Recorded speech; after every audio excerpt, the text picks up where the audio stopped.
So let's look at a flight deck of an aircraft. You've got the captain and the first officer, and they worked really hard on giving that first officer a voice when they were doing a lot of human factors training and work on looking at why were aeroplanes crashing. And it was nearly always the human in the system. In fact, 75% of the time, it's down to the human, not anything to do with the technology. And so they really wanted to give this person a voice. And so what they worked hard at is to flatten the gradient. And when they flattened the gradient, it was a nightmare because there was no one in charge.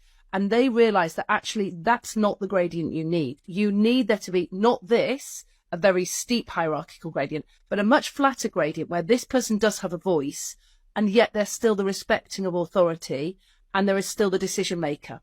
So I think what you're seeing there is what we actually is great then also for society as a whole within the corporate structure is it's empowering people to say, actually, I do want to, I've got a really good opinion. And I talk a lot about the power of cognitive diversity within our teams. And I think in the past, we focus so often, don't we, about cultural diversity and gender diversity, but it's cognitive diversity that actually makes a difference. You know, if you constantly recruit from the same pool of people from your university, traditionally university graduates or whatever it is, you're just going to get the same people with the same thinking. And it's about recognizing that, you know, guess what? Get people from a diverse background, not just about their colour, but about their thinking, you know, neurodiverse people.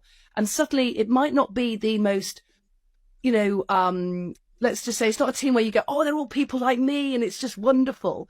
But you're going to get a different result. And that's really what's important in the end as well, is that we've got different ways of thinking. We're seeing that with this next generation that are coming up. They're actively choosing not to go to university.